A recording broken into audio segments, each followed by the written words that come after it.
attendees that have joined today. We're just going to wait, I think, a minute or two just to let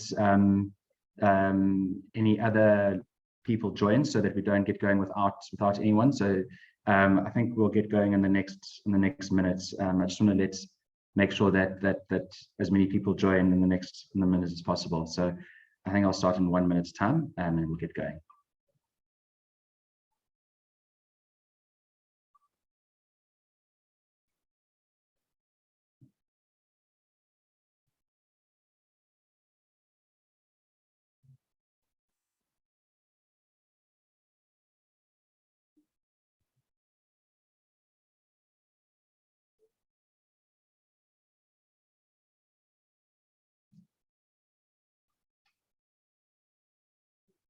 Okay, I think we'll get going.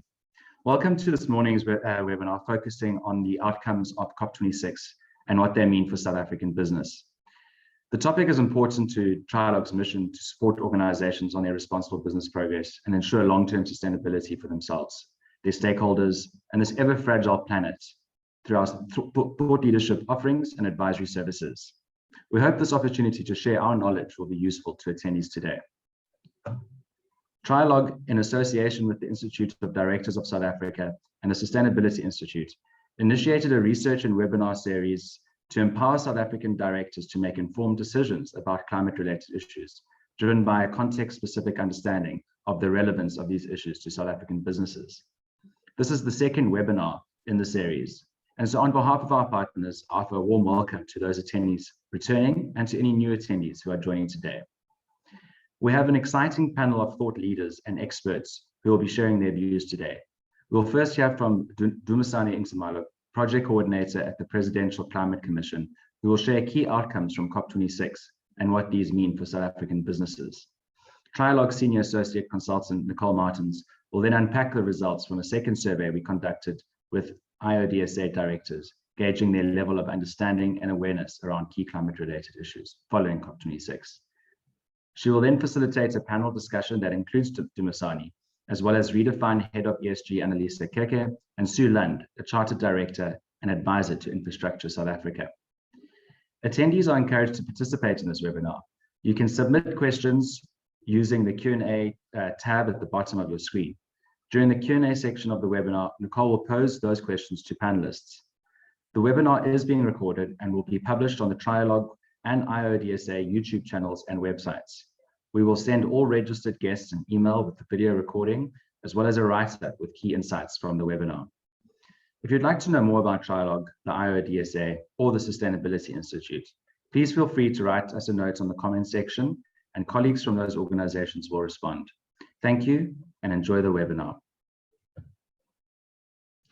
Over to you, Dumisani.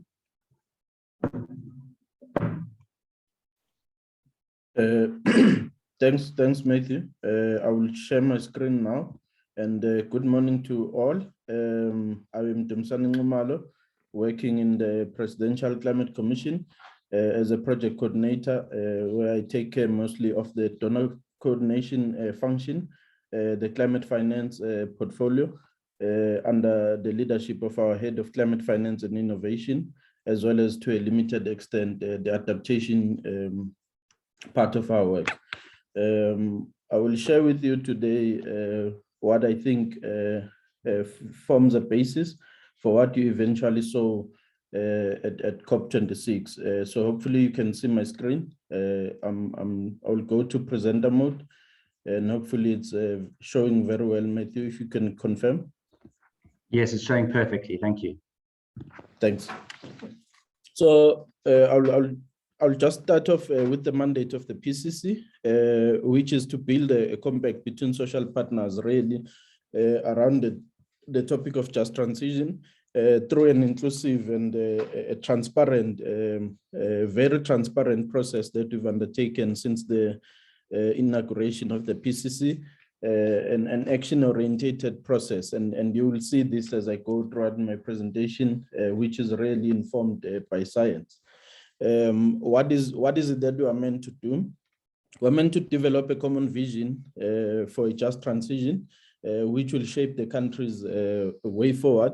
If, in case some of you are aware, the National Planning Commission under the presidency or under the Department of Planning, Monitoring and Evaluation engaged in a process where they first developed the National Employment Vulnerability Assessment work, where they were looking at what are the implications of the employment sector in the various sectors of the economy as it relates to the transition or as it relates to climate change impacts and the just transition as it happens. And that work culminated into a number of workshops that then defined what do we think it's a common vision for the country to move or to transition as a country in a very just way to a low carbon economy and climate resilient society, and with a net zero ambition overall towards the 2050 mid-year point. We are also meant to look at the pathways which we're going to take to achieve this vision. We're also meant to take care or respond to the job questions and propose social and economic measures which will protect livelihoods as we transition. We're also meant to look at what are the technological options that are required and that are available that will assist us in terms of promoting the uptake of clean and climate resilient technologies. We're also meant to facilitate climate finance and investment for a transition. Amongst others, this has come to be known as the facilitating the financing of a just transition or just transition financing. And when all has been done, we also need to also monitor and review progress over time towards the climate goals that we've set for ourselves as a country. And this also informs or at least looks at what the work of the government is doing. What is a just transition? We've had it, I mean, a few institutions that we've quoted here looks at just transition. For instance, from an ILO perspective, the International Labour Organization looks at it or combines a decent work agenda, poverty eradication, as well as environmental sustainability, with the emphasis on social consensus, which is what the PCC is really all about, to say we broker a social consensus around how we move to a more sustainable, and climate resilient environment and society and economy. It looks at workers' rights, it looks at gender inclusivity and policy coherence tailored to the country's context. And we understand our context in as far as our different aspects are concerned. And we also looked at the National Planning Commission's work, which I explained earlier on, which places in its definition of a just transition, places the poor and the vulnerable at the center of the transition to net zero by 2050. And it also emphasizes an affordable or the issue of affordability, decentralized and the diversely owned renewable energy system. It also looks at the conservation of natural resources, in particular, some of the key resources that we are looking at here is water. It also looks at equitable access of that very same resource on water, as well as sustainable and equitable, inclusive land use as well. Because land use is also one important part of how we deal with both the mitigation and the adaptation to climate change. We also looked at the net leg one, which is also informed by discussions on the climate change bill, which defines just transition as a shift towards a low carbon, climate resilient and ecologically sustainable economy and society. So the common thread along these definitions, you would notice that it speaks to social aspects, it speaks to the economy, but it also underlines very strongly the issue of sustainability around the two aspects, but also as they occur within the environment. And across all, there's some clear message around the eradication of poverty. What's in this definition of a just transition? all these conceptions, for instance, they acknowledge the path towards to a lower carbon economy, and with support channeled to vulnerable stakeholders who are being impacted by this transition. And the differences arise in who constitute the vulnerable workers or communities or small businesses. For instance, if you think about Mpumalanga case where there's lots of power stations and mines which are supplying coal, and if we are saying we're moving away from coal, that can simply be the vulnerable workers, communities, and small businesses that we are talking about as part of this definition. The level of transformation, is it a sectoral, a regional, or economy-wide transformation? And we think all three are inclusive, and hence some of the work of the National Planning Commission looked at what we call the sector job resilience plans, because it understood that this transition will not only, should not only be looked at the workers' community level, but also across sectors. And we should also start as the PCC looking at it across the regional aspect and the economy-wide approach. It looks at inclusivity as well in terms of representation and structures. And if you observe the compilation, or at least the composition of the PCC, you would understand that we have various social partners that are represented there, including government, labor, business constituencies, as well as NGOs and civil society. We go to also have academia represented through the various research institutions. We also have the health sector represented both in the ministry. We also have youth, which is really the important part of our development framework. And we also look at, when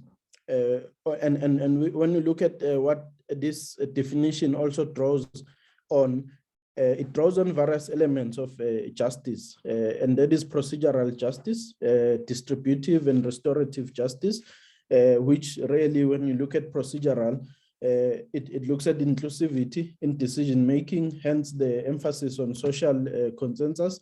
It looks at distribution of resources in society, hence the equitable and just society that we are working towards. It looks at restorative, hence the compensation for impacted groups. When we talked earlier on about who constitute the vulnerable groups, we also looking at it from an impacted group's point of view. And we are looking at also what are the issues that we need to consider around governance, around active labor market policies. We want to know how to align the interests.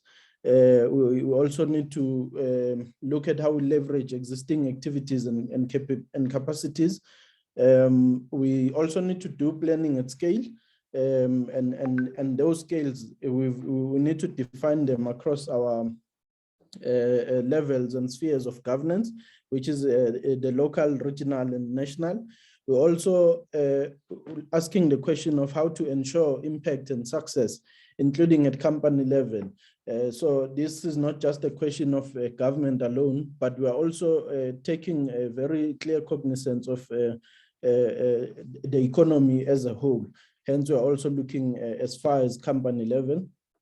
There is also the active labor market policies, which is really the big part of the transition, where we're looking at what will then be the responsibility for training centers or job placement or retraining and reskilling of the impacted workers, because as we transition from coal to other minerals of the future, it may well be that the skill sets that's required will obviously be different from the current skill set that's required for the coal mining sector.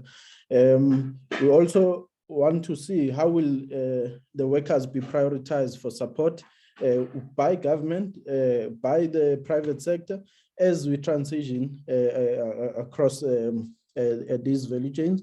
We also want to look at the small and local business support mechanisms, because we understand that as the mines exist, they also tend to create some sort of small towns around them, which by design will have their own local economies and businesses. So we also want to look at the time horizon for the intervention to say, how do we, map and strategically time ourselves so that we actively respond to some of the challenges around these active issues. And then we look at the economic diversification as part of the issues. What sectors will be targeted in terms of prioritization? That's one way of looking at it. We also want to know how to involve the local and Black-owned businesses in a meaningful way. We also want to know what incentives are required, to support this economic diversification. How do we respond to the question of infrastructure, or how do we approach it? Because there is obviously going to be a need to change our infrastructure issues. And then we're looking at social support to the vulnerable communities, workers and others, some who may not really be retrained because of whatever factors that are in place. We're looking at the types and period of support. The time horizon for the intervention, I've spoken about that. The age cutoff for early retirement. These are the people who may not, where the investment of retraining them for a new job is probably much higher than the investment of simply talking to age cutoff for early retirement. And what burdens should the companies bear? So as part of social support, of course, there are areas of divergence as we talk to this topic. And as you've seen on my slide, they are around ambition, economy, governance, land use, energy and water in terms of themes. But within these themes, there are certain conflicting views around, for instance, the ambition. Should we be net zero, or should we have go completely zero carbon? What types of reforms are we looking at? Are we looking at managerial reforms? Are we looking at structural reforms for this transformation, which will mean that it's a total makeshift of the entire economy? We're also looking at it under the theme of economy from a state-private relationship in terms of who creates the jobs, the ownership models. Are they changing? Do they need to change? Obviously, to make it a just transition, the ownership models will have to change. How do we apportion the just transition costs? And that's part of what we look at when we talk to the economy part of things. I've spoken to governance. I will simply just jump to land use to talk to conflicts over land use, the historical inequalities of land allocation, and the responsibility for rehabilitation, especially for mining land that has been used time and again for mining activities. What responsibility, how do I approach the responsibility for rehabilitation, the state intervention in the land markets, and how does that ensures equity? We're also looking at the energy in terms of the independent power producers and privatization, the timing of the decommissioning of these power stations or coal-fired power stations, the scales of renewable rollout. I think you've seen a lot of this in the media already, in particular around the bid window 5 announcement, as well as the lifting of the 1 megawatt to 100 megawatt threshold in terms of own generation. We're also not saying, because we understand that it's going to take us time to, simply stop burning coal. So how do we, in the interim, also look at clean coal solutions as we decommission our coal-fired power station? Do we need to consider nuclear? We also take into account that it may not, renewables alone may not be able, at least for now, as they are developing, to take us in a very sustainable way around power generation. So do we need to consider gas as a transitional fuel? And these are some of the dynamics that are unfolding, or at least the areas of divergence as we engage in the commission. Our work really is around developing the just transition framework and what we've anticipated in terms of vision, strategy, policy toolbox, as well as areas that we need to prioritize, the critical part that we need to take, the governance issues, as well as M&E issues are some of the components that we've thought of as part of our work in developing the Just Transition Framework.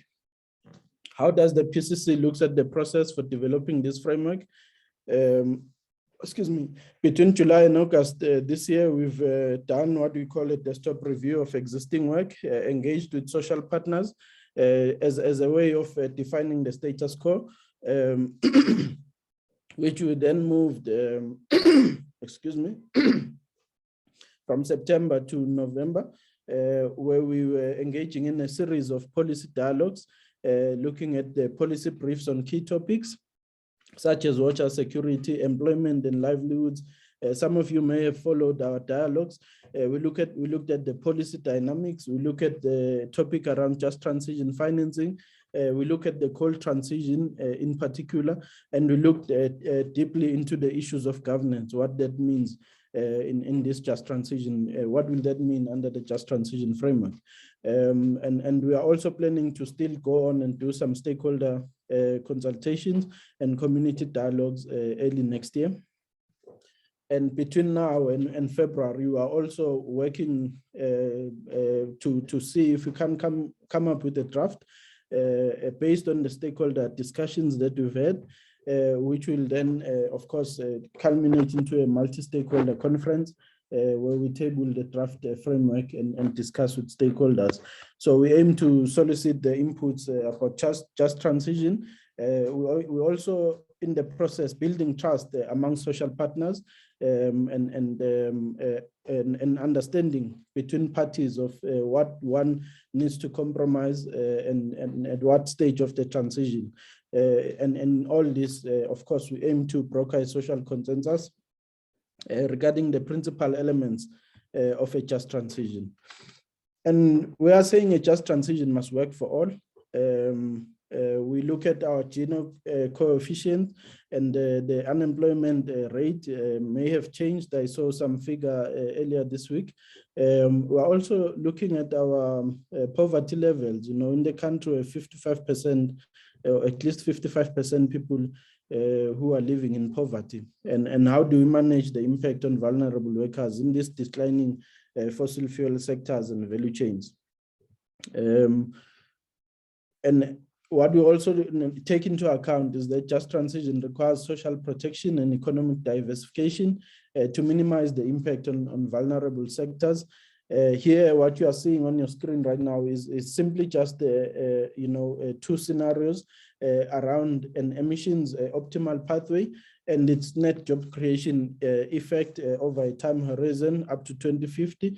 You're also looking at an IRP aligned pathway where we are really slightly ambitious, but we are simply sticking to our current IRP 2019, and this is the impact it has on jobs over the time horizon. But if you look at the first scenario on emissions optimal pathway, you will see that the net job creation is really pretty much high, especially in terms of the number of direct jobs and indirect job gaps.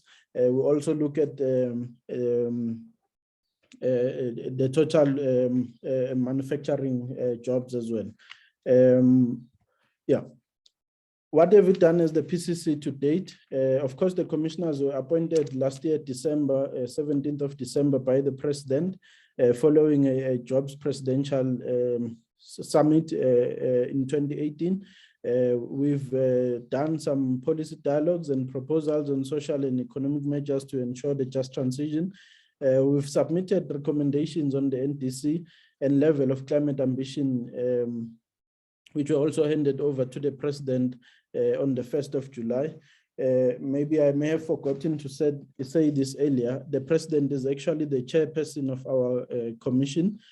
So he chairs the commission on a part-time basis, and on a full-time basis, the commission is led by our deputy chair. The PCC has proposed a technically feasible and economically optimized emission trajectory that can take the economy to a net zero by 2050. And these are some of the this is a very first work of the PCC, as you can see there on the first report, and this is what has shaped South Africa's NDC. So this is simply a build-up to the work around COP. What did the PCC recommend? Initially, the government, or at least the government proposal was that we still work with a range of 510 to 420, and what the PCC has simply said is let's look at lowering that range really from that 510 in terms of the upper bound, which will still be in line with the full implementation of the IRP, and take it down to a 440 level, and the 398 lower bound had also been taken down to 350 million tons of carbon equivalents, and that is really a big jump, and the lower bound really is in line with what we think should be an augmented IRP 2019 with more renewables and some early retirements or non-new coal investments at all. Musani, hi, thank you so much for this great overview of the role and the mission of the Commission. Just in the interest of time, we'd like to ask if you would mind touching on the outcomes of COP26, which I know are sort of slightly further down on your slide deck, just in the interest of time. And then we'll be sure to share the full slide deck with the participants if you're happy to do so they can make sure they don't miss out on anything. I'm not sure if that's okay with you. We just, in terms of the agenda, we've kind of gone past the time slot for the segment, but we're happy to maybe just hear some few points from COP26 if that works for you. No, for sure. Sorry for that. And so what I would like to share quickly on the COP26 is this, firstly, the overview of what the framework in that multilateral setup is looking like, what is it consist of, as well as the Paris Agreement. But I will maybe just skip through these first institutional slides really, and talk straight to the Glasgow Climate Pact in terms of its general outcome.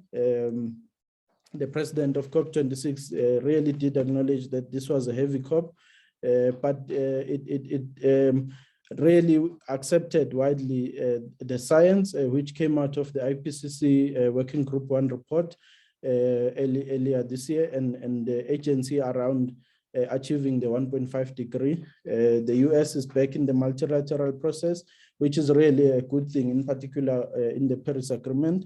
And it's worth noting also that the US and China joint Glasgow Declaration on Enhanced Ambition has some significant implications for how our emissions trajectory globally would look like, seeing that China and America are one of the biggest emitters in the world. And these are some of the financial promises which have been made to mobilize at least 100 trillion to finance energy transition for a group of automakers making new commitments on electric vehicles. So this is something that really would be of interest to our local businesses in South Africa. Around the mitigation outcomes, the mitigation efforts, I mean, the conference has agreed in principle to have the mitigation efforts in line with the 1.5 degree temperature scenario. And although the agreement initially had a text around phased out of coal, now the agreement is around phased down, and the transition from fossil fuel must be just. There's at least that common understanding globally. It's also worth noting some of the really path-breaking initiatives from Costa Rica and Denmark around the launch of their alliance on Beyond Oil and Gas Alliance, which pushes for a transition away from the energy sources, fossil-based energy sources. Around adaptation, the COP has agreed on a 2-year work program on global goal on adaptation, which has been signed off for operationalization and implementation. And I think this is really a very key outcome for developing countries, in particular our continent. It has also agreed to at least double the funding for the adaptation by 2050, and that is leaning around a 40 billion target by 2025, And then what we also noted is that the adaptation fund reached an unprecedented level of contributions with new pledges of 356 million, representing almost 3 times the mobilization target for 2022. And this is something that's really worth noting. And around loss and damage, I'll speak to that at a later stage. And it's also worth noting some of the means of implementation outcomes around COP26, really, which are text-heavy aspects, but they give effect to the Paris Agreement. And that is the conclusion of the rule book, which give effect to the carbon market. And that's something that should be of interest to our business community in South Africa, especially because we now have an instrument around mitigation on the carbon tax. We also looked at the enhanced transparency framework, which was concluded and started providing some clear guidance around the common reporting format in terms of the tables, as well as what will be the accounting and reporting mechanics of that. South Africa has struck a very, historical deal outside the multilateral process, where they secured at least a political declaration of 8.5 billion US dollars, which will assist South Africa in its just energy transition program. And this was contributed, of course, from, this is a political declaration by rich countries. And the financiers have also committed to stop the financing of new fossil fuel investment. So that's really one of the key outcomes of COP, which are in line with the climate response program globally, and the ramping up of support ambition between 2021 and 2024. This is recognizing that developed countries have failed to reach the initial target of 100 billion by 2020, and now they are currently working on ramping up the support ambition, which will be concluded in 2024 and start with implementation from 2025. I pulled together these few resources, which I thought will be useful for you to go through, in particular, maybe around the work we are doing as the Presidential Climate Commission, the work on decarbonization pathways, which has been started by NPI. It may be interesting for business. Some of you may already be members in that platform. This is not, by the way, a marketing platform for NPI or the companies that are listed here, but simply to share the resources that may be useful in understanding some of the key topics and opportunities around the decarbonization agenda of South Africa. When we look at climate finance and de-risking of climate investment, there's work that's led by National Treasury, following from their sustainability paper that they released earlier last year. And this has evolved it has come to be revised again, and they released it, I think, last month again. And then the Banking Association of South Africa, which is really working quite heavily on the work around this de-risking climate investment with National Treasury. The green hydrogen technology work that's from a technological or a financing scale led from the DTIC, with, of course, strong partnership from the Industrial Development Corporation. It will also be worthwhile looking at the Green Book on human settlements, which is really talking to how we adapt for future settlements. The Green Book is a really helpful in planning instruments for municipalities, and it's worth looking at, in particular for the insurance industry. I think the bottom line around my presentation is that the business community is a partner in the country's climate response program and the just transition agenda, and we'll welcome participation in all deliberations and activities of the Presidential Climate Commission. I thank you.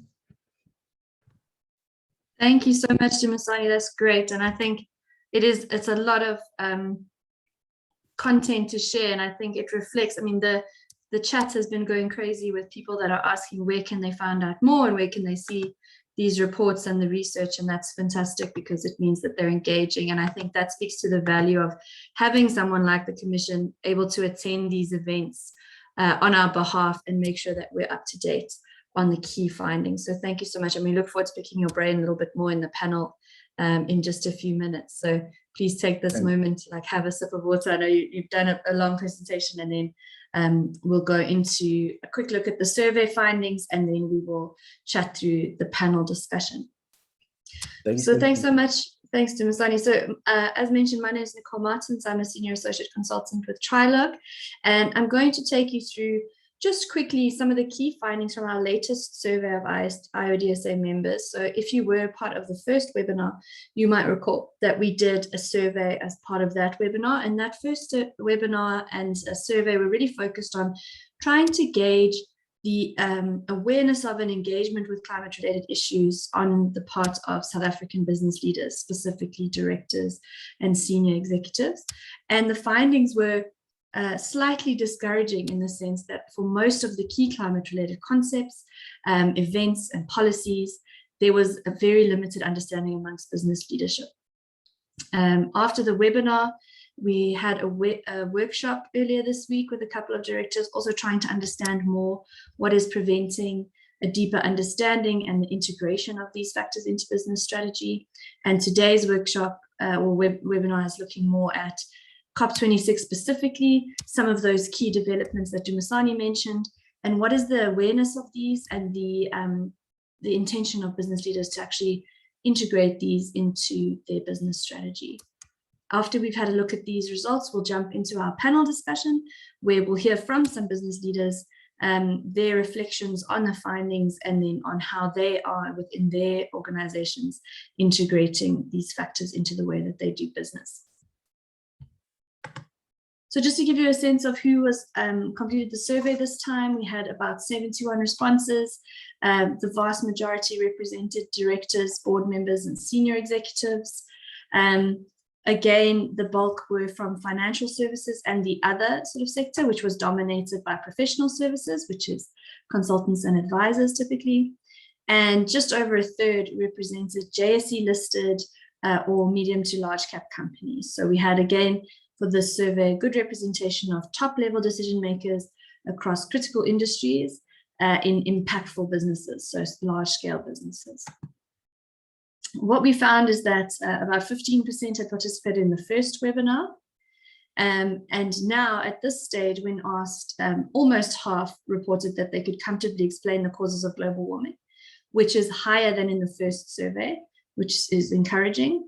We also had just over half that explained that they felt that they could comfortably discuss the impacts of climate change in their industry, which again is an increase from the first survey. So that's great to see.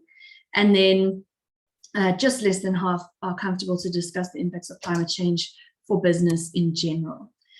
So what this shows us is there's still a significant need to invest in capacity building, in building the competence of business leaders in these issues. Sorry, and also for them to be able to understand the implications that are stemming from the agreements that have been reached at COP26. These are the core concepts that you need to understand. Sorry, we had jumped. What we also found was that just less than half of the survey respondents had no or limited engagement with COP26. This is obviously not great. As Dumisani had mentioned, there were a lot of really impactful decisions that were made at this conference, a lot of really relevant deals and policies and agreements that have come out of it. And for just less than half of business leaders surveyed, they would have no idea of any of those. So that's definitely something we have to work on. When we listed a couple of the developments that we consider to be important for South Africa, things like this climate finance deal or the pledge that Dumisani mentioned, less than half of business leaders considered that to be relevant to their business, which is obviously a concern because it's very serious, because it's affecting the entire energy structure of the country. So we'll talk about that more in the panel. just over 20% considered the JSE's net zero by 2050 commitment relevant to their business. Again, very interesting, considering the fact that depending on how that shakes out, the JSE's commitment might translate into a requirement for all listed companies to have a net zero target. And so if you're a listed company, this is entirely relevant for you. And if you're not a listed company, but you're within the supply chain of a listed company, it will indirectly impact you as well. And then, of course, the announcement that Dumisani also mentioned about the G7 and G20 that have said that they were going to stop financing foreign coal projects. Only 28% of our survey respondents considered that relevant to their business. This is very interesting as well, because it's, in South Africa, unless you're completely off the grid, this affects you. So it's concerning for us that so few of South African business leaders surveyed consider these developments relevant to their business. So on one hand, it could be that they're unaware of what they really mean, and the other is that their understanding is incorrect. So we're hoping that these kinds of discussions will help with that. At the end of the day, we need to make sure that business leaders are able to make informed decisions. And that starts with keeping yourself in the loop and then making sure you understand what it is that you're reading.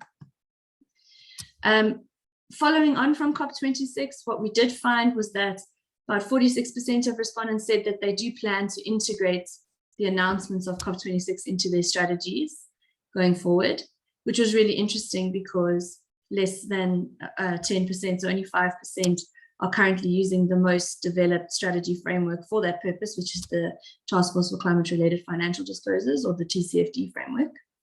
And then despite the low levels of understanding and awareness around these issues, more than half of the organizations that were surveyed claim that they will educate business leadership on the outcomes of COP26. So what this is showing us is that we do know that we need to understand these things, but we're maybe not so sure on how exactly to integrate it into our business strategies. And that's sort of the point of these discussions. So the key question that it leaves us with after COP and in the context of all this rapidly evolving ESG and sustainability space is really around, is your business ready for what's coming? So what Dumisani was mentioning of all these significant changes to business operation and governance, to supply chains and value chains, to the way that we as a society and economy operate, is your business ready for that? And that's really the question that you need to be asking. And what we'll do now is go into our panel discussion, where we can hear from a couple of businesses how they are actually making sure that they are ready for this. So our panelists have been introduced at the outset by Matthew, but we thank them again for their time. We have Annelise Keke, who's from Redefine Property, the head of ESG there. We've got Suland, who's, thank you very much, is joining us at the last minute after a sort of a health emergency resulted in our previous panelists leaving us. So thank you so much, Sue, for that. And Sue is also a certified director and advisor to Infrastructure South Africa. And then Dumisani, who I hope has had a chance to catch his breath, will be joining us as well for this panel discussion. So if I can just ask, they all switch on their cameras so that we can see them. Okay, I can see Annalisa. Thank you, Annalisa. Great, thank you so much, Sue. We can see you. And then Dumisani, welcome back. So thank you so much to each of you for joining us today. I think what would be useful is maybe we can kick off just with some sort of opening remarks from each of you, maybe your reflections on some of these survey results and the findings from COP, and what you think from your perspective, some of those stats maybe are telling us about the readiness of South African business leaders to actually address these issues. Maybe Annalisa, if we can start with you. If you could just unshare your screen, Nicole, that'll help as well. Yeah, sure, happy to do that.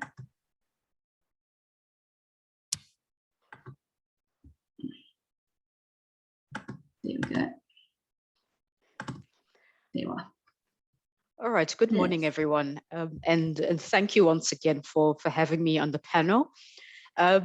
Look, I think there's already a lot of food for thought coming from what Dumisani and Nicole have shared. But for me, I think that one of the most striking aspects speaks to the fact that I think the concept of climate change and what it actually means for businesses is considered to be quite overwhelming. for a lot of business leaders and really for a lot of implementers below executive level, who actually have to take some of these principles forward. And I think what has been quite beneficial to me is to take a step back and to approach it on a kind of systematic basis. So I think the first port of call is, does your organization have a firm grasp of what the risks and opportunities are that climate change poses? And for example, obviously there may be the constant threat of extreme weather events or chronic changes in the weather, but there can also be key regulatory risks, transition risks, if you will. And Dumisani probably touched on those in his discussion earlier on, that, as the risk of increasing regulation comes to the fore, that can pose a real existential risk on whether or not companies can actually market and sell their products and services. So to what extent will the products and services themselves need to adapt?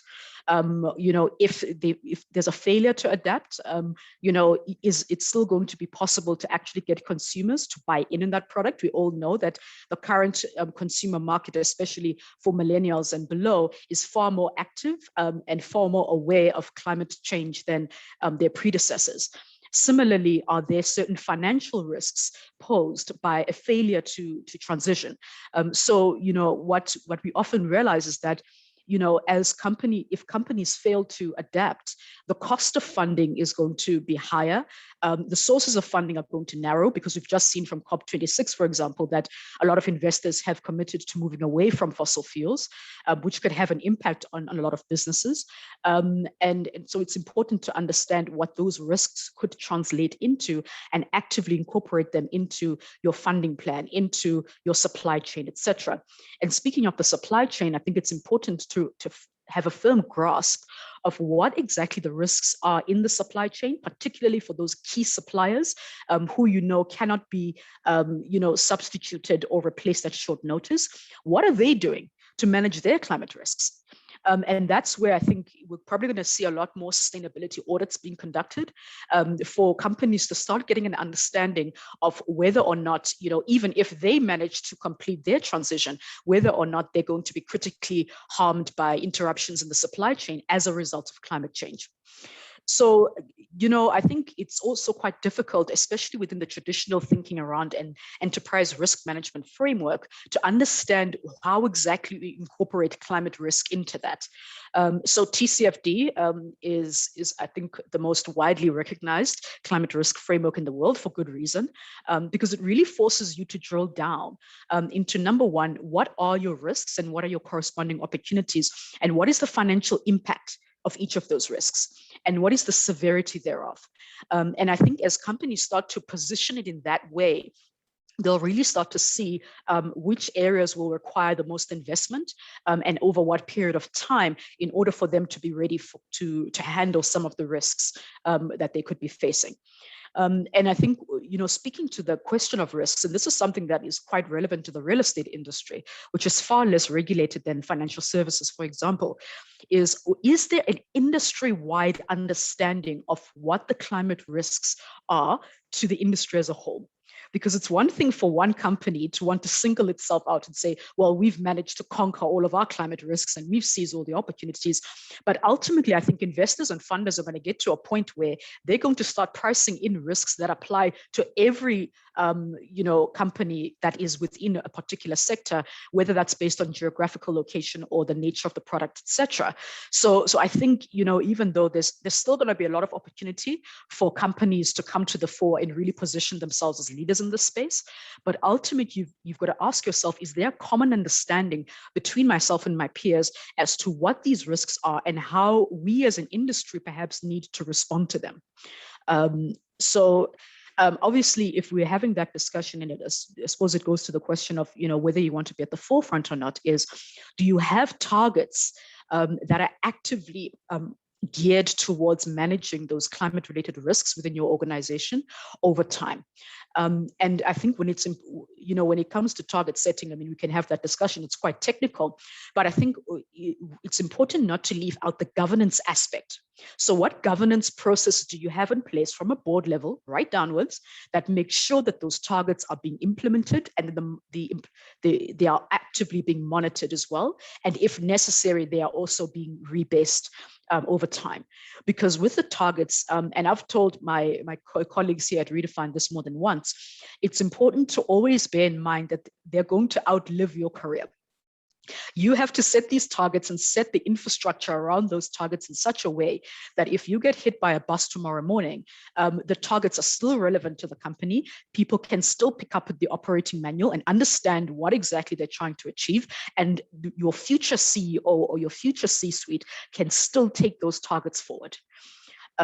So I think, back to that question of continuity, it's important to also understand whether your immediate successors and your long-term successors in terms of your succession plan now, from an HR perspective, are fully understand what climate change means for the business as well. Because if your bench is coming in and they don't know what the hell COP26 is and what climate change is, and they don't know what TCFD stands for, it could potentially topple the house of cards that you've built through the investment in understanding what climate change means for the business. So it's important to invest and ensure that those people, by the time they eventually go into senior C-suite roles, fully understand what climate change is and what it means for your business. That doesn't necessarily mean it has to be incredibly expensive to do. There are programs and networks in place. I mean, the UN Global Compact is one such example where you can get access to these kinds of resources that can be distributed pretty much amongst all of your colleagues in your organization to help them start getting some kind of working knowledge of what these issues are and demystify some of the issues that I think a lot of companies are grappling with. And then lastly, I know I've run through quite a few topics, but the last point would be, for companies that want to go on this net zero journey, I know a lot of companies are saying to the market, we believe in net zero and we're going to do it and it's going to be beautiful. But the first thing you need to ask yourself is, what exactly is the scope and boundary of that beautiful commitment? Are you only going to, if you're a multinational, are you only going to include your South African operations, or are you going to include your offshore operations? And if it's offshore, how exactly are you going to bring them into the net? Because obviously the regulatory situation in Europe or in the Americas, etc., is going to be drastically different to what it is in South Africa, and you need to be able to factor those in. And similarly, I think the scope of the commitment, whether it's a scope 1, 2, and 3 emission commitment, needs to be made quite clear, and then needs to be supported by targets that really take you from now until 2050. So I know it's a lot, and sometimes it feels like no one knows where to start. And I think, realistically, a lot of it is going to come down to the good work that obviously the Presidential Climate Commission is doing around, easing the regulatory burden and restrictions that currently make it quite difficult for a lot of industries to successfully transition. And ultimately, I think it's best to take it one bite at a time. You're not going to be able to transition overnight. And don't tell investors that you're going to try and transition overnight, because that's what I'm seeing as well. Some investors are starting to realize, no, there's a little bit of green wishing here, because realistically, they don't fully understand how you can get from point A to point B, in the space of 4 or 5 years. So ultimately, be realistic and try to prepare as much as possible and prepare your workforce for what is to come. Okay, Nicole, back to you. Thank you so much, Anissa. I think you covered, like you said, a range of topics, and it really is relevant to try and get a sense of, I think in essence, what you're talking about is a significant mindset shift amongst business leadership, which is necessary for the embedding of these concepts across the organization. And it speaks a bit to one of the questions that's come through on the Q&A from one of our delegates who's asked, how do we get the sustainability considerations to have the same level of importance as like the finance units, that gets, resourcing and budget and freedom to do what they need to do, as opposed to the sustainability team. And I think maybe that's something, Sue, when we go to you now, and, in addition to sort of your opening remarks or thoughts on maybe from the panel the survey findings. Maybe it's something you can speak to is, if you are, let's say you're attending this webinar and you're one of the Iodsa members and you are a board member or director or a senior leadership member, how do you start that conversation of trying to get this kind of investment in capacity building and embedding this mindset shift into your organization? Thanks, Nicole, and thanks very much for having me on the panel. Just to say, I think Dumisani's overview was very rich, and I think it really speaks to the leadership that the Presidential Climate Commission is providing in this space. And from a business point of view, it is very important that that happens. So I just want to say, thanks for that, because I think it makes all of our jobs a great deal easier with a North Star to kind of guide the country and lead the country in this process. And for our economy where it is at the moment, that kind of leadership is incredibly important. So that's the first thing to say. Look, I work in infrastructure planning and infrastructure financing, and my observation is that the tide is really turning. First of all, money is just not going to be available for fossil fuel projects. The investors and the lenders' policies are really firming up in this area, both globally and locally. And I think, obviously without access to competitively priced financing, these projects are just going to go nowhere. So that reality is dawning. And it means that people's strategies in the boardrooms and in the executive management teams are really having to dig deep and think hard about where their investment plans are going to go. So that is a big plus. It's a big shift in the tide of where we stand. The second is that stakeholder activism is really stronger than it's ever been, and it's growing. And reporting, transparency, and disclosure is not an option anymore. It's actually a requirement. I mean, you can't get investors in your business without disclosure on key climate issues. And we've got a lot of tools available to us that have developed over time internationally and locally on how to go about this disclosure process. And I think Annalisa touched on those, and they are becoming more and more of a priority within companies. Companies stake a lot on their reputation, and this visible world is now a really motivating factor for doing the right thing. So I think that's the second big shift in the tide that I'm seeing. The third is leaps in technology advances. I mean, they really have been extraordinary in the last decade. And every company is now looking to see how to apply these technologies in their business. And the costs have come down so dramatically that competitiveness in the pricing regime of those new technologies is a big factor for companies. You can't ignore the options that sit in front of you when you've got to make choices around energy and water. And all of the basic technologies that all of our companies use. So having said that, I mean, I think we've got a long way to go to clear a path to net zero to 2050. I mean, and the survey results do show that. There is increasing awareness, but I think putting that into action, into practical plans is really where the challenge lies. So maybe, Nicole, I can get your point around the role of directors and the way that board leadership should be stepping up to the table here. And I do think boards can play a much stronger role. I mean, I was hoping that there would be more awareness coming through in the replies from non-executive directors in the survey. And perhaps in future, it would be quite interesting to differentiate between executive directors and non-execs, because I do think that the non-execs have a very particular role to play. And it's not just the Social and Ethics Committee, as I think has been in the past. It is now the Risk Committee, the Audit Committee, the HR Committee. If you've got an investment committee or a credit committee, the climate questions have to arise everywhere, on every front.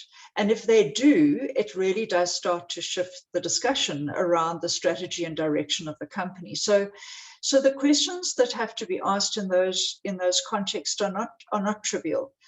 They would be, for example, what will the energy transition mean for our company? So if the whole trajectory of energy provision, generation, transmission, distribution is changing, which it is, what does that mean for our company? What will it mean for the costs? What will it mean for the access? What will it mean for energy security? Do we have options? How can we proceed? What is the regulatory environment that is enabling us or causing us a constraint? Those are big questions. And are we going to be leaders or are we going to be laggards? You know, will we just kind of pick up the slack when things have changed and quickly try to catch up? Or are we going to be the leaders in this game and change the way in which we do things? How can the company leverage climate financing? There are concessionary financing options available, even at a company level, not just at a country level. And are there new kind of partnering options available? I mean, we're seeing partnering options coming up for potentially investing in electric vehicle recharging stations. Partnerships between companies that probably would have never done business together before. So there are options for partnering that haven't arisen before. What will a hotter, drier climate mean for our assets, for our operations, for our people? Are we prepared for that? How soon will it come? And where actually geographically in our business is it going to hit us hardest and at what timing? Will we be faced with stranded assets? You know, have we invested too late in assets that will never realize value? And what are we going to do about those? You know, do we write them off quicker? So that's an audit committee question. Or you know, do we try and sell them down? Or, you know, what do we do with them? That's a very severe impact on the company's future business prospects. And what about liability and insurance implications for not mitigating? And for not adapting to climate change? Are we going to be hit with liability costs that we haven't foreseen? And do we have insurance profiles that are going to go through the roof because we've got the wrong exposures? These are hard business questions. They're not fluffy questions. And I think the more we ask at this level and the more we probe into these questions, the closer we're going to get to designing strategies for a very different future. Then carbon taxes are coming, you know, and they're going to increase. They're not going to decrease. What are the implications? Have we done the forecast modeling? Do we know what we're going to be paying? Can we avoid those payments? In what way can we start to make those changes? Can we replace our technologies with green technologies? And then on the performance front for human resources, do our executive performance incentives measure climate change indicators? What can we measure every one of our executives on that indicates that this company is going to be climate resilient into the future and contribute to a just transition? What do our employees say? And hopefully and very likely we've got quite a high percentage of younger employees. What are they saying about the future? What do they want our company to do? Let's hear their voices. Let's hear their ideas, because some of them probably have got some very good ideas about what the company could be doing. Are we listening? And then are we disclosing properly to our stakeholders? And what are our stakeholders saying about what our business should be doing? Are we really listening to them? So the board can ask those questions and executives have to respond. And in that dialogue, I think we're going to find that we can find some very, very interesting solutions going forward. So the big issue for the board would be to say, you know, what is the practical roadmap of this company to net zero 2050? You know, what are the milestones? What are the steps? What are the costs of getting there? And what are the plans and how are we going to measure them? You know, when I look at some of, you know, two of our biggest emitters in South Africa, Sasol and Eskom, you know, it's very encouraging that they are really putting their efforts behind designing a new future. Now there's a lot of work to be done. It's at huge financial cost. The answers are not all there, but at least they have recognized the importance of opening that path. They've made a commitment to proceed, and they're working very hard to try and achieve that. And it's a big uphill climb. But I think from a country perspective, if we can see those big companies really taking the turn on where it needs to be done, then I think we're starting to get onto the right path. I must just say that you know, at Infrastructure South Africa and what we're trying to do there, it's really about identifying those mega infrastructure projects or main infrastructure initiatives that are going to turn the dial on economic growth for the country. And in that prioritization process, sustainability and climate change become key factors in determining the priorities for our infrastructure path ahead. So I think, you know, the measures that we use at a company level, we're using at a country level, and I do see that things have changed. In the last 5 years, there's a much greater awareness amongst business than there was. So I think we're on the right path, but still a long way to go. Thanks, Nicole. Thank you so much, Sue. And I think so many great questions in there. And I think one of the things to take away for those almost 100 people that are joining us today, thank you so much for your time. But I think for you to take away is that the role of leadership and wherever you are in your organization is to make sure that the right questions are being asked. You don't have to know all the answers. There are plenty of resources and people and consultants and specialists that exist to help you figure that out. And collaborating within and across industries will help you to figure out the solutions.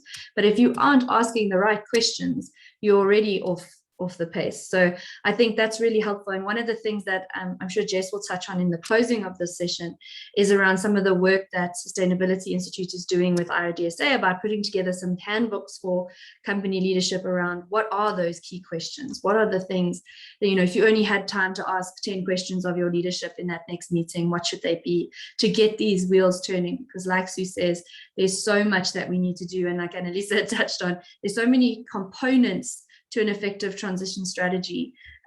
There's no need to try and do everything at once, but there is a need to start. And so it's helpful to get a sense of where do we start and how do we get going.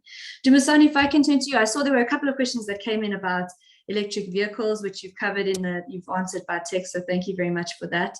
But I wanted to ask you from the Commission's point of view, what do you think are sort of the priorities for South African business? So I know that different sectors will have very different focus areas, but in general, if you were speaking to, you know, the CEOs of let's say the JSE Top 40 today, what are some of the things you would say they need to be thinking about right now when it comes to this transition?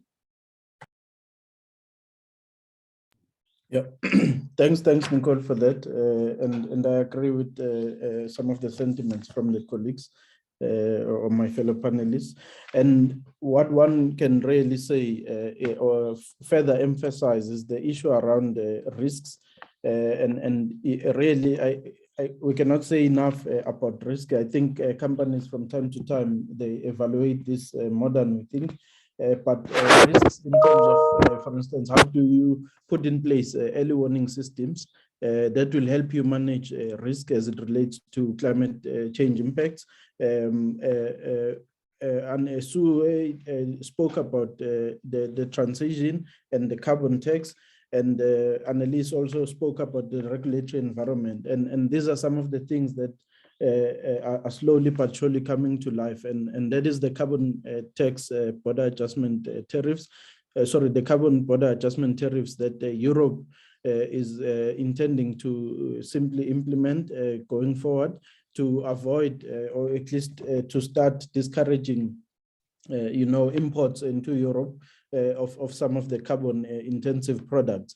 And these are some of the market signals that companies in South Africa or business in South Africa, especially those with a strong footprint of export to Europe, must start considering. And of course, these are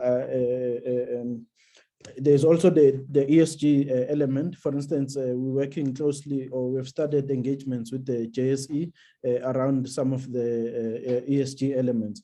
And it was clear, for instance, if I can quickly just draw from the Banking Association of South Africa's Sustainable Finance Conference, that ESG should no longer be only about environment, social governance issues at a very micro scale, but it should also take a much broader view at the macro level, especially as it relates to climate change, because some of the climate change impacts are not as immediate as we see them. As Annalisa was saying at some point, that these things are sometimes also beyond your career or the duration of your career. And those are some of the sort of plans that businesses need to start putting in place. If you look at the 8.5 commitment, it's going to help South Africa a lot in the just energy transition aspect. And this is really the bedrock of our transition journey, the energy sector, in particular the electricity sector, as Sue was also mentioning, the top two emitters being Sasol and Eskom, who really, if we can transform or at least transition and actually decarbonize those two companies, I think we would have done a much greater job in terms of improving our competitive advantage in the market in as far as fossil fuel related rejections are concerned, as they are slowly but surely growing. As you correctly pointed out, Nicole, the big financiers across the globe have committed to stop financing new coal or at least fossil fuel related investments. And that's a huge signal that I think businesses should start taking careful consideration of, and look at it also from the lens of the export markets, which are changing in light of the carbon border adjustment tariffs. If we look at the carbon tax here at home, and as well as the carbon budgets, the carbon tax really is trying to encourage companies to decarbonize as much as possible. And the carbon budget at the same time is also offering companies an opportunity to start, planning or what I would say, planning around their emissions,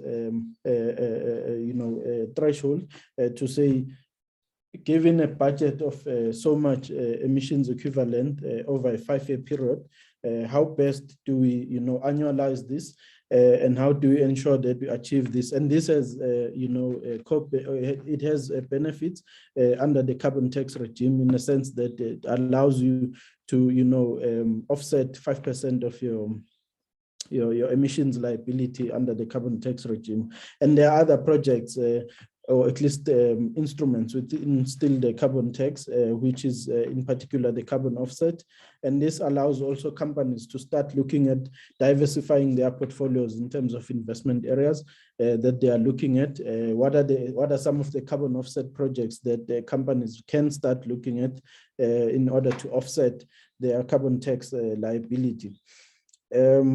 And overall, I think from the PCC side, we are obviously committed to raise an awareness across sectors on a number of, firstly, business opportunities, or at least the advantages of the transition as we embark on it, but also engage, with key players, convene key players around the topic of just transition financing.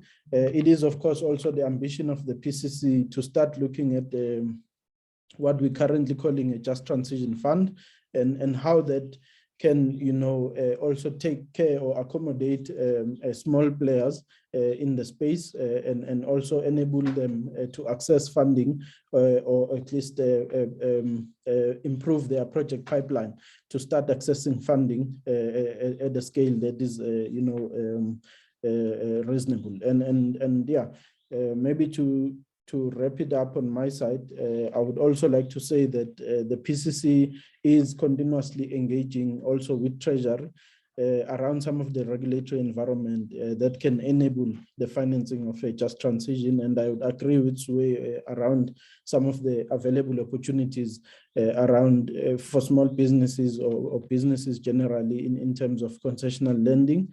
You could look at institutions like the DBSA, who are already, looking at small players and how they can enable their meaningful participation in the space. ITC is doing the same. Your National Empowerment Fund, NEF, has programs or projects that are looking at climate-related, aspects, or at least topics and investment within that value chain. So, I think it's important signals that we are getting, and the business really need to start taking part, or also getting involved in some of the initiatives that will help them transition their business. There was a question, I think, at some point I saw a question around what are some of the resources we could look at.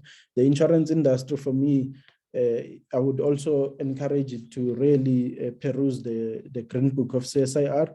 I understand they are working on other books which will focus on other sectors, but the human settlements one is really a key one. Annelise will probably know this by now, coming from the property space, because that's also, it talks to a lot of, risks around that environment. So yeah, thank you. Thank you so much, Dumisani. And I think, what's great about the way that you frame the role of business in terms of this is that it's not anything outside of your normal core operation, right? Your role as a business leader is to understand the market and to make decisions appropriately accordingly to what data you've got available. I think the risk we face at the moment is that these clear market signals to which you refer, we're skipping them, we're missing them because we don't see them as core to our business. We see them as like an add-on or just an additional reporting burden or some sort of nice to have fluffy thing. So Anlisa, maybe if I can turn to you. I mean, I know Redefine's been on quite a journey in terms of changing the way that it thinks about ESG and sustainability. And I mean, not to ask you to sort of justify your own role, but even bringing someone like yourself in with specific expertise and saying, look, we know we need to take this stuff in, but we're not sure, we don't know what we don't know. So, I mean, one approach is to, as an organization, invest in like a dedicated team or person. What are some of the other things that organizations can do to make sure that they are getting these signals and interpreting them so that they can make informed decisions? I mean, how do you just get all that information in? No, thanks, Nicole. Look, I think some companies have taken the view that they don't need dedicated capacity and they'd rather just rely on existing resources in existing roles. The danger you have with that is that people get sucked into the day-to-day, people get sucked into emergencies as and when they arise.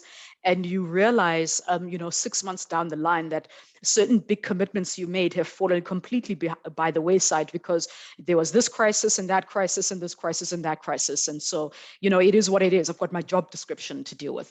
So I think if the thinking is to get dedicated capacity, I think it will depend on the maturity of the company's ESG journey.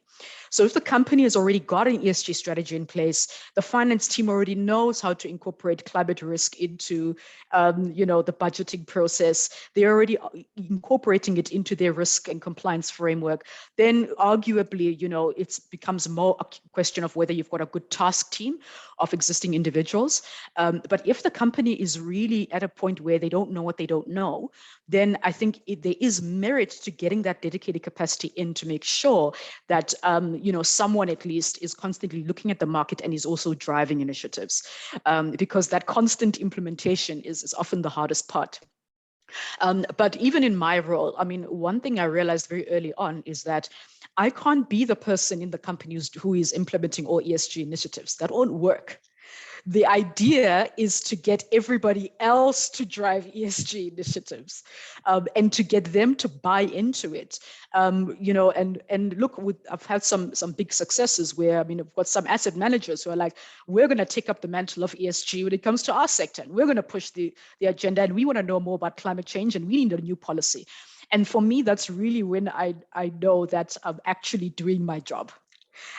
Because the downside you have with having, let's say, a massive team of people who are just looking at ESG or climate change all day and every day is that they can quickly lapse back into siloed mentality, and people who are outside of that core team can quickly start to think, well, climate change has got nothing to do with me. They've got those people over there in that corner and they deal with it. And so please don't come asking me various questions. So I think you need to be very clear about what the role is of that person, and the duration, obviously, of that role as the company's understanding of climate change matures. But I think the thing that you need to guard against the most is lapsing into the kind of siloed mentality approach, number one. And number two, also ensuring that ultimately the actual decision makers, the actual people who allocate CapEx budgets and OpEx budgets, those people need to be bought in. So at Redefine, my role is to be a guide and to advise the CEO and the business. That's it. I'm not here to implement things and go, here, there, and everywhere. And ultimately, if the business doesn't buy into what I'm selling, I failed, pretty much. I think that's great. And it's reflected in some of the comments that have come through in the chats about, oh, what if you get this dedicated person and then, it gets seen as a side effort. And so I think it's great that we speak to, and what we've mentioned earlier is that it needs to be embedded across the organization and integrated. And I think that speaks to this need for integrated thinking around these issues, right? What we've seen, especially over the last, almost 3 years now with this pandemic, it's ridiculous, is the severity that is the interconnectedness and complexity of ESG issues. It's not something that you can say, okay, well, this year we're going to tackle E issues, and next year we'll look at the S, and maybe we'll focus on the G after that. They all touch each other.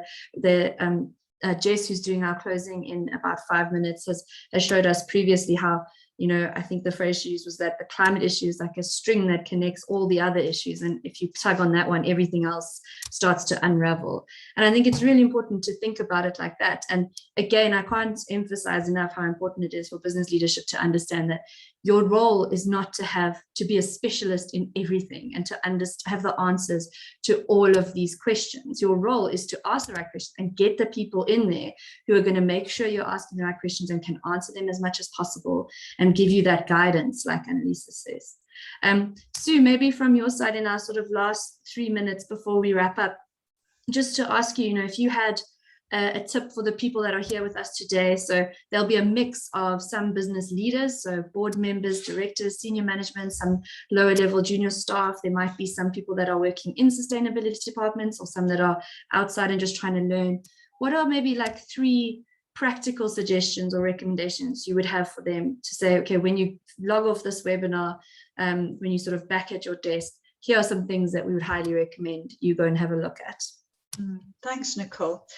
I think one of the important things from a board perspective is to say to the CEO, I want a maturity assessment on climate change for this company. And that means looking right across the whole spectrum of where does the company stand on climate change mitigation, on adaptation, and all the risks that the company might be exposed to. And a maturity assessment is a very useful thing to do because it does involve everybody in the company. It's not sitting in the ESG desk. It is right across the company. It's a big view, and I think that's an important place to start. So that would be certainly a piece of advice that I would propose, because from that you can then start unpacking a roadmap and start unpacking a plan and taking priorities, and you can't do it all in one go. There's absolutely no way. So what you've got to do is decide what is achievable, what is manageable and affordable. What can we do from a quick win point of view to bring people on board? And then what is the longer term vision that our shareholders and our stakeholders will buy into? And I think it really is a matter of having a big picture and then breaking it down into bite-sized chunks. That it's the only way to go. But that big picture is important. And I think the CEO is accountable for that big picture, not the head of ESG. The head of ESG will guide, lead, strategize, support, promote, do all of the groundwork, but the CEO has to hold the vision and the board has to hold the CEO accountable for that. No, thanks, Sue. I think that's really helpful. And then, in a closing, as I thank my panelists for your time and your insights, and I know that, we've crammed it into this sort of hour-and-a-half session, but it's years and years of learning and iteration. And I know, at least from Annalisa's point as well, it's lots of banging your head against walls and eventually getting the momentum going. So we really appreciate you willing to share your insights on that. And thank you, Dumisani, for your time today. I know that there's going to be a lot of engagement with the slides that you're going to share and with the downloads from the commissioned website. So if the website crashes today, it's because of all the delegates today that went and downloaded all your papers. But thank you so much. Thank you for being available and sharing all of this. I think it's, mine is an easy job now, which is just to thank you again and to just remind everyone that when it comes to this process of embedding climate change related risks and opportunities into your business strategy, it's a journey. It's not a once-off thing that you do. There's nobody who's got this all figured out, who's just sort of sitting back with their feet on the desk and says, oh, I've sorted out ESG, I'm sorted now. So please don't feel like, you know, all hope is lost if your organization hasn't started. You just need to start. And if you need assistance on that, or you'd like to talk to Trilog, please do get in touch with us. We are here to help you from the beginning with capacity building, making sure the board just even understands what's going on, to that gap analysis and assessment that Sue has mentioned, doing the peer benchmarking that Annalisa mentioned to see where are we as an industry? Are we a leader in this space? Are we a laggard? Are we just sort of keeping up? Where are we? What do we need to do? And working through that journey. And then of course, you know, Trilog's focus is always on helping you communicate that to your stakeholders. So how do we make sure that we're being very clear about what our sort of ambitions are and how we're going in terms of achieving those? So please don't hesitate to get in touch with us if you'd like any further guidance on that.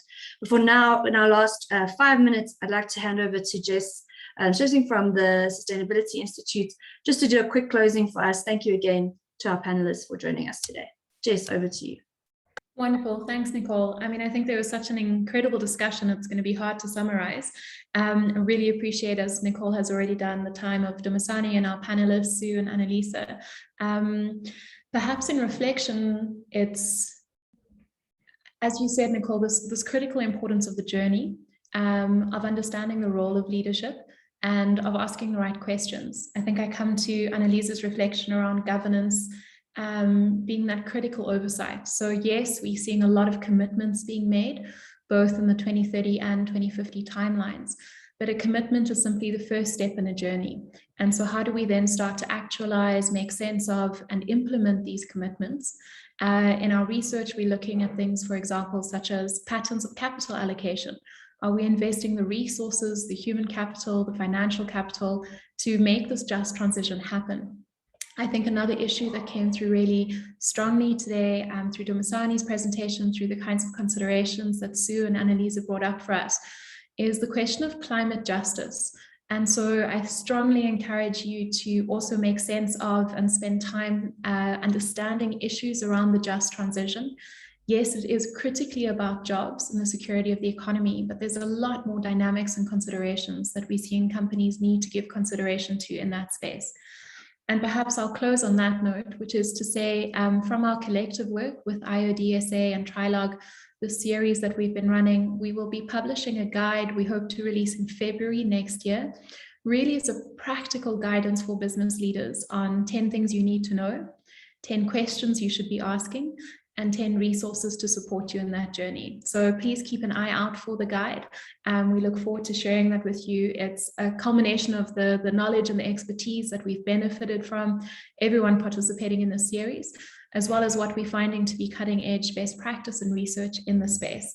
I'm going to just drop into the chat a link to a page where at the bottom of the page, you will also find a series of short videos we've produced in partnership with Iodsa, the Embedding Project, and Nedbank.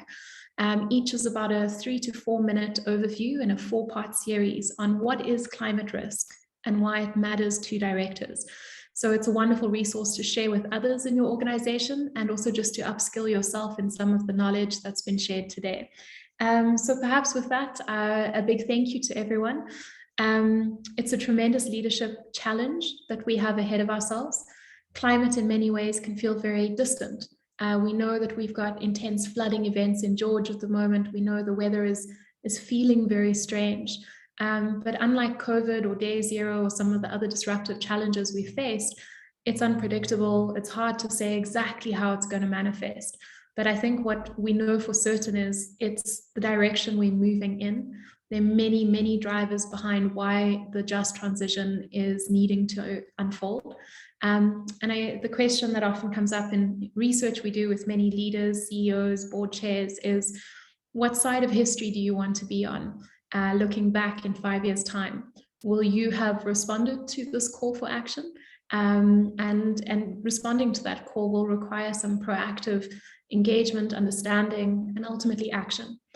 So a big thank you to everyone for today for responding to that call. And we look really forward to working and continuing to engage with you going forward. Thank you so much. Thanks for the opportunity, colleagues, and thank you, bye.